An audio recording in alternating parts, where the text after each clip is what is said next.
हमारी पार्टी को कुचलने में प्रधानमंत्री जी ने कोई कसर नहीं छोड़ी। एक साथ हमारी पार्टी के 4 टॉप के नेता जेल भेज दिए एक साथ। अरविंद केजरीवाल, मनीष सिसोदिया, संजय सिंह, सत्येंद्र जैन। बड़ी बड़ी पार्टियों के अगर 4 टॉप के नेता जेल चले जाएं, पार्टी खत्म हो जाती है। लेकिन ये पार्टी नहीं है, ये एक सोच है। जितना ये खत्म करना चाहते हैं उतना ये बढ़ती जाती है।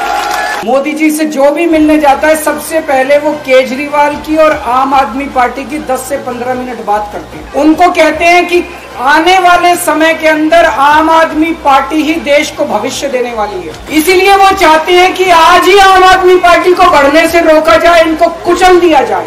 ये तानाशाही है। 75 साल के अंदर इस कदर किसी पार्टी को और उसके नेताओं को प्रताड़ित नहीं किया गया जिस तरह से प्रधानमंत्री मोदी जी ने आम आदमी पार्टी को प्रताड़ित करने की कोशिश की। प्रधानमंत्री जी कह रहे हैं मैं भ्रष्टाचार से लड़ रहा हूँ। देश के सबसे बड़े चोर, उचक्के और डकैतों को उन्होंने अपनी पार्टी में शामिल कर दिया। जिन लोगों को 10 दिन पहले मोदी जी कहते थे 70,000 करोड़ का इसने घोटाला कर दिया, थोड़े दिन के बाद उसी आदमी को अपनी पार्टी में शामिल करके किसी को डिप्टी सीएम बना देते हैं, किसी को मंत्री बना देते हैं और उनके सारे ईडी और सीबीआई के मामले खत्म कर देते हैं और कहते हैं मैं भ्रष्टाचार से लड़ रहा हूँ। मैं मोदी जी को कहना चाहता हूँ भ्रष्टाचार से अगर लड़ाई लड़नी है तो केजरीवाल से सीखो। 2015 में जब दिल्ली में हमारी सरकार बनी थी, हमारे एक मंत्री का एक ऑडियो मेरे पास किसी ने व्हाट्सएप कर दिया।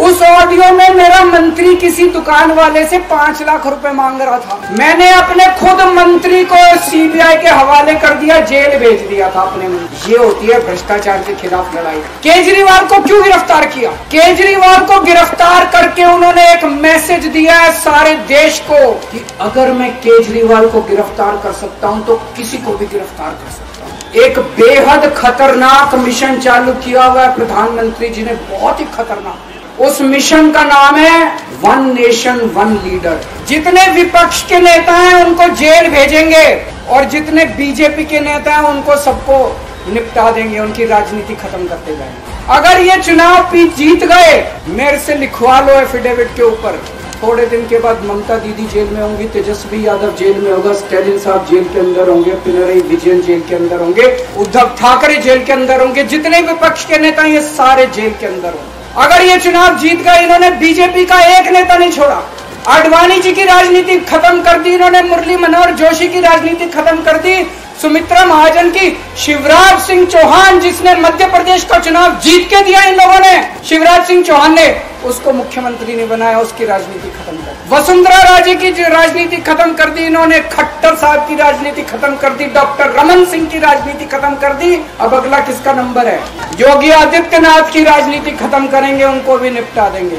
आज एक तानाशाह इस देश से जनतंत्र खत्म करना चाहता है। आज एक तानाशाह इस देश से लोकशाही खत्म करना चाहता है। मैं पूरे तन मन धन से लड़ रहा हूँ, संघर्ष कर रहा हूँ उस तानाशाह के खिलाफ। 140 करोड़ लोगों का साथ चाहता हूँ। 140 करोड़ लोगों से भीख मांगने के रहा हूँ, मेरे देश को बचा लो, मेरे भारतवर्ष को बचा लो, मेरा भारत बहुत। मैं एक दिन में 24 में से 36 घंटे काम करूंगा, पूरे देश भर में घूमूंगा इस तानाशाही को रोकने के लिए। दोस्तों, जितनी मेरे अंदर ताकत है, मेरा सब कुछ कुर्बान है देश के लिए।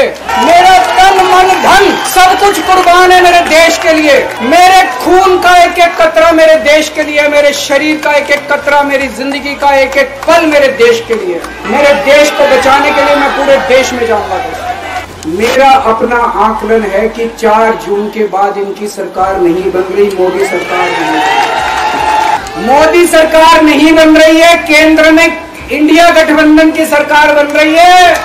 आम आदमी पार्टी उस सरकार का हिस्सा होगी। दिल्ली को पूर्ण राज्य दिलाएंगे। दिल्ली का एलजी लोगों का एलजी होगा, दिल्ली का एलजी दिल्ली वालों का एलजी होगा। गुजरात से आया हुआ है अभी। दोस्तों, केजरीवाल को कभी किसी पद का लालच नहीं हुआ। मैं आप मंत्री, मुख्यमंत्री, प्रधानमंत्री ये सब बनने नहीं आया। आज मैं अगर दिल्ली की जेल के अंदर रह के दिल्ली की जेल से इस्तीफा नहीं दे रहा, वो इस तानाशाही के खिलाफ संघर्ष कर रहा हूँ, इसको समझ लेना।